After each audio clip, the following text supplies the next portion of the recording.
Hi. Um, does this sound like it's coming through the mic? Hopefully our online team can hear us. Thank you for coming here after lunch. We're very excited for this session. As you can see, it's entitled Meeting the Needs of Aging Elders, and our presenter is Miss Lindsey Johnson. Lindsey Johnson is a citizen of the Chickahominy Indian Tribe in Charles City, Virginia, and currently serves as the tribe's deputy tribal administrator. She is a graduate of Walden University, where she received a Bachelor's of Science in Human Services. Lindsey also holds designations as a certified professional coder and tribal human resources professional. Prior to joining the Chickahominy staff, Lindsey spent more than 15 years in the community health sector. She previously served as chairperson for the Henrico Area Mental Health and Substance Abuse Services Community Services Board and the Charles City Health Coalition. She also served on the board for the Charles City Education Foundation. Lindsey is a member of the American Academy of Professional Coders, Phi Theta Kappa Honor Society, Golden Key International Honor Society, and the National Native American Human Resources Association. Lindsey is married and has one daughter and one son. Her hobbies include spending time with family, reading, vacationing at the beach, and trying new restaurants. Lindsey's interests include cultural preservation, health equity, social justice, and education. So I'll pass it over to you.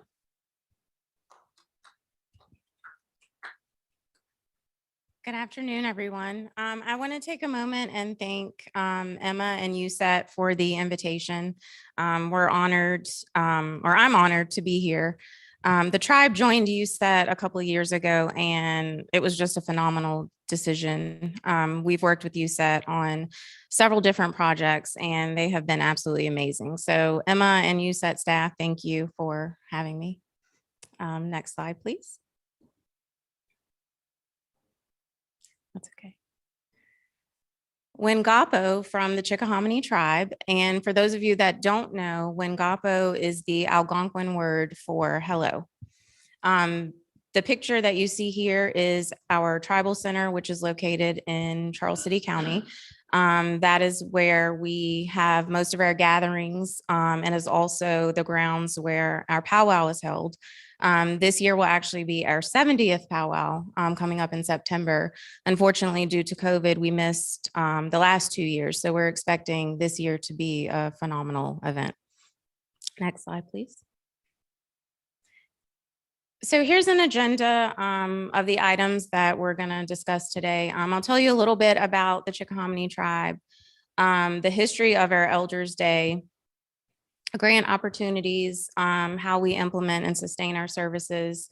You'll also hear some quotes from some of our elders about what the services mean to them and what we plan for the future. So the Chickahominy tribe is located in Charles City County. It's a very rural area in Virginia, which is between Richmond and Williamsburg. Those are probably the cities that you guys would be most familiar with. The tribe did have first contact with the English settlers back in 1607. We were actually state recognized back in the 1980s. However, we did not attain federal recognition until January of 2018. We have approximately 1,100 citizens. About 80% live within, I would say, an hour of our tribal center, but we do have citizens that live all across the United States, not just here in Virginia. Next slide, please. Our administration was established in 2018 after we were able to get federal recognition. We've really grown at a rapid pace since obtaining federal recognition. We have about 27 employees now, and we're still continuing to grow. And you'll see on the screen the numerous departments that we have and the services that we provide for our citizens. Some of the services are contingent upon living in a certain service area. So not all citizens are eligible for all services. Next slide, please. So just to give you a background of our Elders Day, the idea was presented to Chief and Council back in 2000. to have some type of event that would honor our elders. They liked the idea and decided to move forward with it. The planning and coordination, of course, began after the idea was approved. And then in January 2001, the first Elders Day actually took place. And you'll see to the right of the screen a collage of pictures from the first Elders Day. And the event took place at our tribal center. And it was open to not just our elders, but also to the community. So even non-native spouses and other members of the community could attend. The event was well attended by all and was something that the elders looked forward to. They would play games, have a meal, just food and fellowship. One of the things that they look forward to the most is playing bingo and winning prizes. So some of those prizes include canned goods, paper products, just the different things that you would need on an everyday basis. Next slide, please. So the funding for the initial Elders Day came from corporate sponsorships and employee contributions, as well as memorial gifts and donations. But one of the key points in making Elders Day happen was the recruitment of volunteers. So nobody was paid to come to Elders Day and help with the cooking or any of the preparation. It was all volunteers. And to this day, it is still a big volunteer base that makes this event possible. So you'll see at the bottom of the screen is the brochure from the very first Elders Day. And then to the right, additional photos from Elders Day, and right in the center is our former chief, Chief Leonard Adkins. I believe he was only able to attend that one Elders Day, and he passed away a short time later. So I'm glad that we were able to have that while he was still here. Next slide, please. So fast forward to 2019, the Chickahominy tribe hosted the Health and Human Services Regional Tribal, Region 3 Tribal meeting. And at that time, we were able to hear about different grant opportunities and services offered through HHS. And one of those opportunities was the Title VI grant via the Administration for Community Living. So they had a representative there, and she talked about the grant opportunity.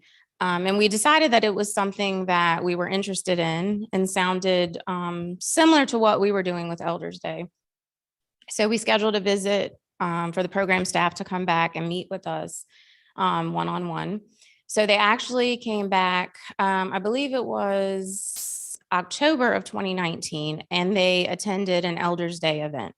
So they were able to participate in the meal, see the elders play games, and just see all the fellowship that happens and how excited the elders are to attend those events. So we had a conversation with the staff after the Elders Day concluded, and the program staff determined that, the tribe was pretty much already doing what was required of the grant. So we decided to proceed with a grant application. And that process entailed an elder needs assessment.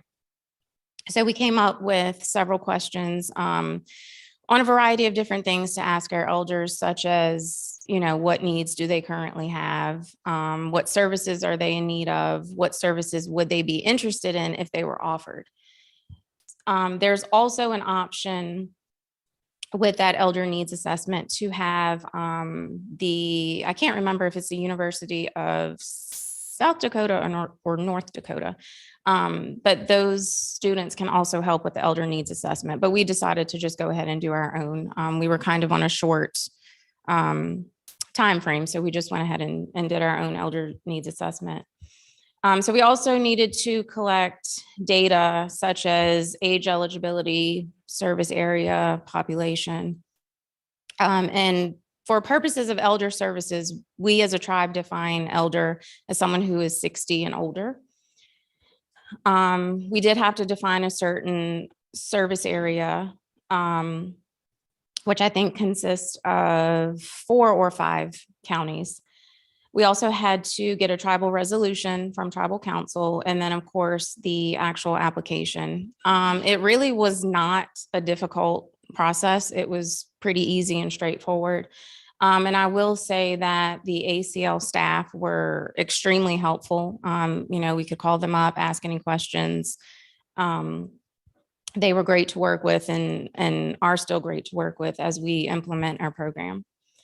Next slide, please. So some of the needs that were identified through the survey or through the elder needs assessment were access to nutritious foods, chronic disease prevention, healthy lifestyle and diet education, personal care services, and transportation.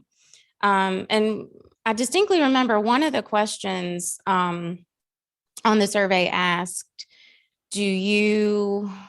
it was something like, do you feel like you have enough food or that you're able to obtain enough food? And one of the answers was not always. And that's pretty heartbreaking when you know that someone in your community is having those challenges. So, it's important to us to do what we can to support our elders, especially because of all that they've done for us. They came before us, they've paved the way. So we hold our elders, I'm sure like most tribes, in very high regard. Next slide, please. So as everyone knows, early to mid 2020, we started dealing with COVID, which unfortunately meant that our tribal center was closed. We weren't able to host Elders Day, and our chief actually declared a state of emergency. So we had to get creative and figure out, how can we still meet the needs of our elders? How can we get to them even if they can't get to us? And some of them, they live alone, or they don't have family near, or they don't have family that check on them regularly. So that was a big deal for them not to be able to get out and socialize and fellowship the way they normally do. So we had to put our thinking caps on and come up with a different way. So some of the things that we did, we actually were able through IHS to provide little wellness kits, I guess you might call it, to the elders with a pulse ox, a thermometer, masks, just different things that they might need. We were able to provide those to each elder household. We were also able to provide shelf-stable food. A donation from the local grocery store made that possible. So each elder household got a box of shelf-stable food. So then in the fall of 2020, we had an idea to start delivering meals to the elders. Since they couldn't come out once a month to have a meal like they were used to, we decided, why don't we take the meal to them? And so we began contracting with a caterer in a neighboring county to prepare the meals. And we were able to actually hire drivers that would deliver the meals to the elders 3 times a week. They would go to the caterer, pick them up, and then make their deliveries. We have at the time, we had 2 drivers that would split the routes to deliver the meals. We were then able to hire an elder care representative. And so what this person does is she calls the elders on some frequency just to check on them, see if they have any needs, how are they feeling, what can we do for them, provide any assistance, and, provide any information that they might need, which I think is extremely important because, like I said, some of them are living alone and they don't get out. And even if COVID wasn't a thing, they still may not be able to get out. So to have someone to call them on some frequency is really important. And I think it shows how much we as a tribe care about our elders. Because one thing is, we don't want them to feel like they're forgotten or there's no use for them, because they're wisdom keepers. They have so much knowledge, and we want them to know how important they are and that we care about them. So having that person, to make those phone calls is extremely important. So in early 2021, we began providing transportation to and from medical appointments, dental appointments, pharmacies, grocery stores, wherever the elders needed to go.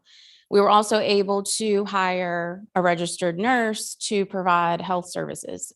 So we do not yet have an IHS clinic, but the nurse that we hired was able to go into the homes and do medication checks, just kind of look around the home, see if there's anything that needs to be done. Maybe there's a hole in the bathtub or there's a hole in the kitchen floor. And then she could report that back to our housing director, who could then try to get services to make those repairs for the elders.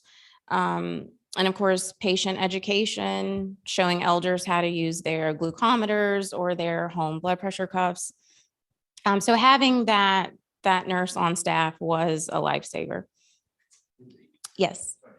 Mhm. How did you pay for the registered nurse? Did you do it? How did you pay for a registered nurse? Did you do it through It was actually through I want to say it was a USET and CDC grant. okay. So it actually wasn't through CARES Yeah. or The one that it was like, came out. it actually ended this past June. Yeah. So We did ours under transportation. yeah, so that's how we were able to do that. So we've since our nurse has actually left and she is working for IHS now. So we still have her, but just in a different capacity on the other side. So we actually hired an LPN and she's here with me today, Ashton Montez. So she is just picking up right where our registered nurse left off. Next slide, please. So late last year and the beginning of this year, we were able to use our Title VI funds to hire personal care and housekeeping aides. We started with 2 and then 1 left us. So we decided to combine the position. And now we have 1 person that's providing these services to 4 elders at this time. So she splits her time Monday through Thursday. She visits each of the 4 elders for 2 hours a day. And she's able to provide in-home assistance that includes light housekeeping. She's able to keep an eye on their physical and mental condition and report back to our Title VI director. She helps with personal hygiene and grooming, and she also assists with the transportation to medical appointments, dental appointments, pharmacies, things like that. And I should add that our meal delivery drivers also are able to assist with transportation for our elders to those appointments when they're not doing meal delivery. And we actually cut back from 3 days a week to 2 days a week. So meals are delivered on Tuesdays and Thursdays each week. Sorry, Mhm. do you do how many meals? Is it just 1 meal at a time, or do you 3 or 4 meals they can eat up? It's 1, so they get 2 meals a week. Mhm. And the Title VI program pays for the housekeeping. Mm-hmm. Yep. So earlier this year, we were awarded additional grant funds to expand the public health workforce in response to issues brought about by COVID. And those funds were awarded through the Title VI program. So we actually hired our elder service coordinator, who also happens to be an LPN. So now we have 2 LPNs on staff, and she's here with us, Stormy Miles. So she's able to do a variety of things, such as coordinate vaccine events. She also makes calls to check on the elders.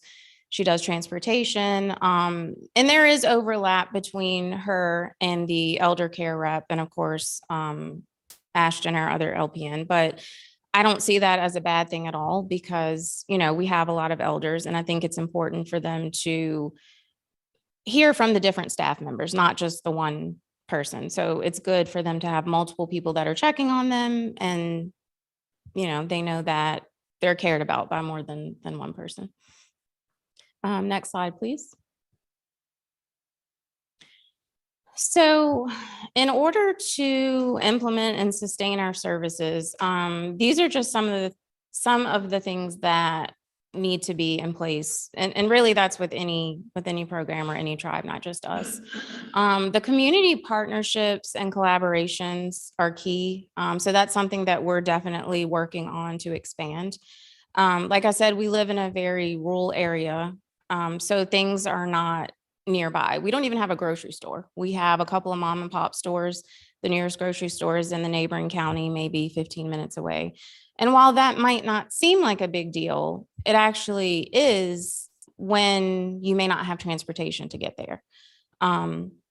So being able to collaborate with our community partners is essential to being able to continue these services for our elders and to be able to maybe expand what we're doing or piggyback off of services that those different organizations offer. Of course, the corporate and employee contributions still continue for our Elders Day. Data is extremely important because we want to know, are the programs effective? Are they efficient? Are we meeting the needs that we've identified? So collecting that data is critical, and it's helpful to have so that when we're looking at other funding opportunities, or maybe we want to expand services or add services, then we have that data to say, hey, you know, there's a need for this, this, and this funding will help us achieve that need. Of course, our elder needs assessment is critical because we want to know, what do they need? What do they feel they could take advantage of if they had it? What are they lacking? So continuing to do that is important. So at a minimum, that would be done every 3 years with your grant application. The Title VI grant is a 3-year grant. I don't know if I said that at first. And of course, going into grant funding, you know, we kind of have to be selective. We do have a small staff. So unfortunately, we don't have the capacity to apply for everything that's out there. But really being deliberate and, you know, picking and choosing what would meet the needs, you know, of our citizens and our elders is important, you know, when we're looking at grant funding and determining how feasible it is to carry out the functions of the grant and whether we have capacity to do that. Tribal economic development is something that's extremely important. And you know, even though we've been recognized federally for 3 years, we're still new. So we're still trying to navigate the waters of federal recognition and what that means, as well as trying to come up with our own economic development. So it's not an overnight process. You know, we're exploring different ideas, one of which is to open our own childcare center, which will hopefully generate some economic development for us. That would still be, you know, a couple years off. Again, it's not something that's going to be instant. And of course, as I spoke about earlier, the volunteer engagement is really important because sometimes there just aren't the funds to pay people for certain activities. So it's critical for us to keep our volunteer base up and to keep folks engaged and wanting, you know, to help specifically with the elders program. You know, it has been around for 20 years. And our volunteers are critical to making that event happen. Next slide, please. Mhm. What data are you examples of what you So we're keeping track of things like number of phone calls that are made, number of transports that happen, you know, to and from doctor's appointments or pharmacies or whatever. Different information that's provided. Those are just some of the things that we're keeping track of. And I'll actually that might actually be the next slide. So Emma, you can go to the next slide. So this kind of shows you, this is just a year snapshot from April 1st of last year to March 31st of this year.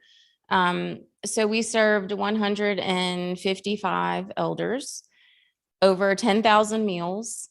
We made over 1,500 home visits, 3,500 phone calls, 400 one-way transports, over 1,500 hours of personal care services, and 165 hours of housekeeping services. Pictured here is actually our current chief, bottom left, Stephen Adkins. And pictured on the right is our LPN Ashton, and that's actually my grandpa in the picture with her. So that was on meal delivery day.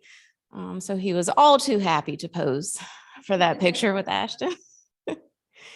And I feel like it's so much more that we could do if we were able to, hire more staff. But again, it's baby steps.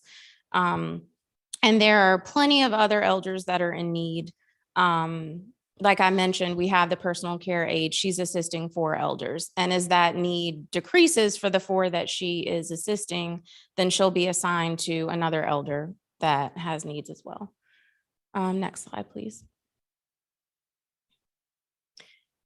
So I think this is really important for you to see, or for you to hear rather, because this is what our elders are saying about the program.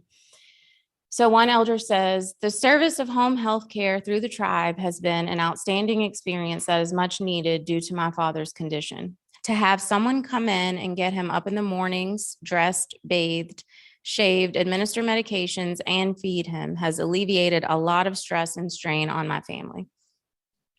That was from an elder's daughter. And then the next quote, the help has been indescribable. And pictured here is Haley, who is our personal care aide. So she's posing with one of our elders. Next slide, please. So another elder says, my husband and I greatly appreciate the weekly meals the tribe provides us with. It is a great help not having to prepare those meals. We really look forward to our visits from our meal delivery driver. He really brightens up our day and has become a wonderful friend. So it's really more than just a meal. They're seeing a friendly face a couple times a week when they might not see people very often. And so, of course, conversations occur. It's not just dropping the meal and leaving. They're able to get some one-on-one time, with a friendly face. So we have 2 sound clips. Hopefully everybody will be able to hear. The Tribal Elder Service Program has been an invaluable resource for my husband and me. Having meals delivered to our home really helps out, especially when we have doctor's appointments. It's nice to know that we have a nutritious meal to eat when we may not feel like cooking. Another added bonus of the program is the transportation to and from doctor's appointments in a safe manner and having someone to wait with us. Some people may not have that opportunity, so this program is truly a blessing.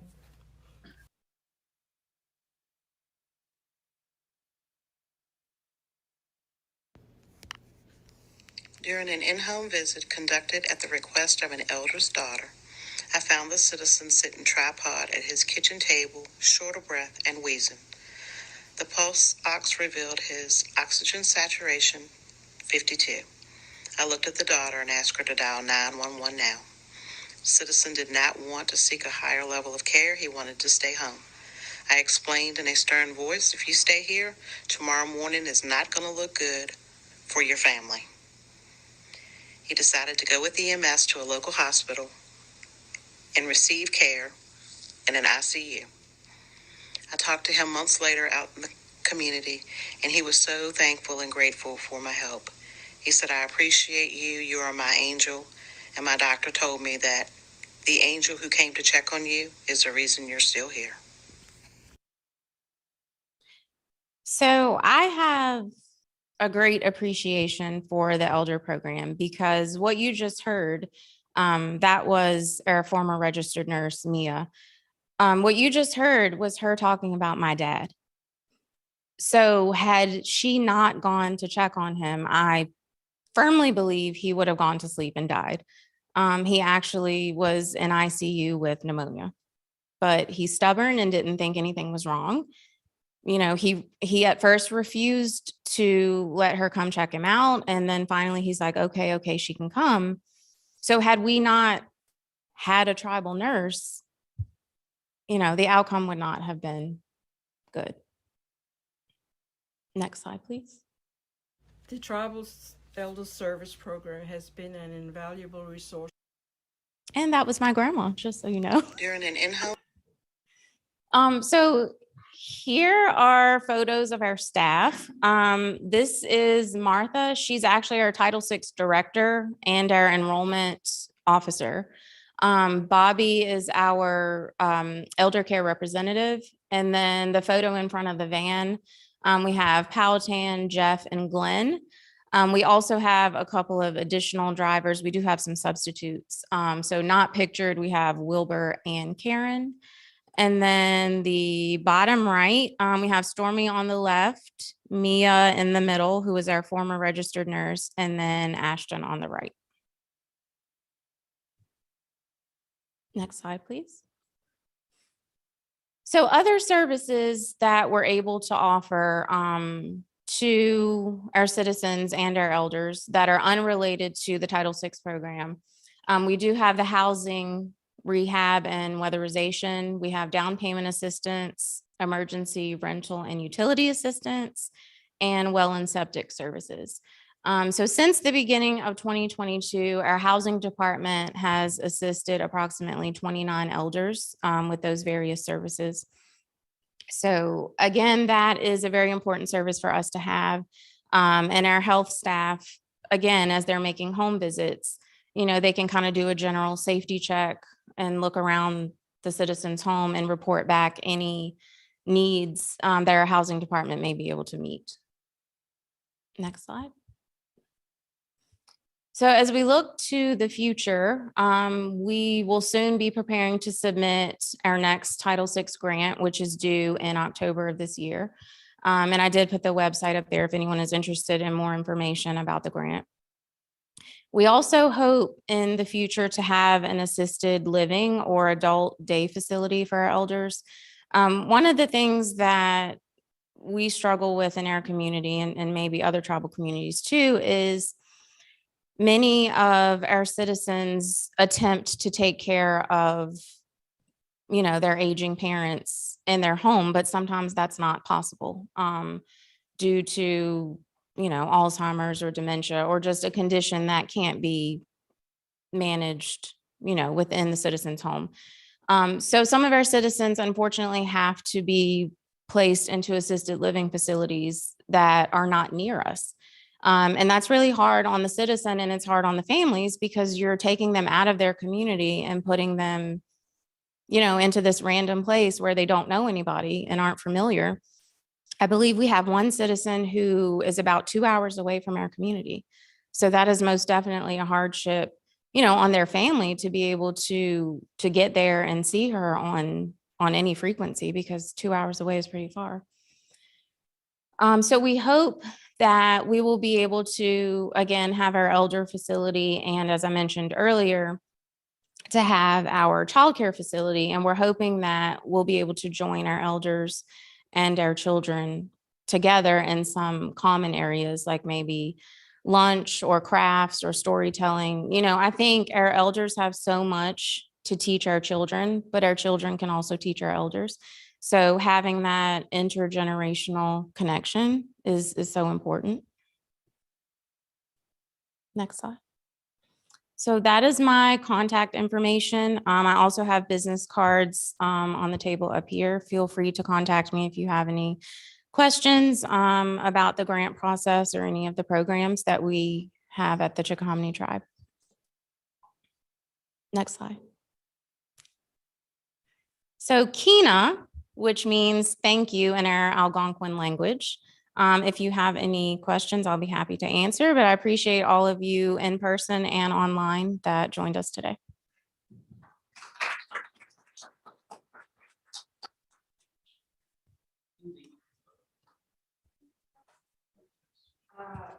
You collect a lot of data. Do you have a database for that? Or you just have like old-fashioned paperwork and spreadsheets. Yeah.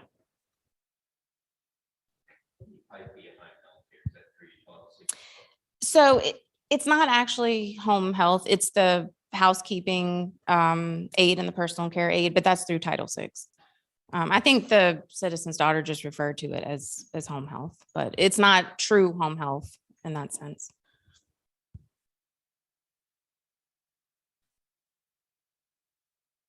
There's a comment from people online, from Erica online, saying how much she loves all of the work that you do and working with you over the past year. Oh, thank you.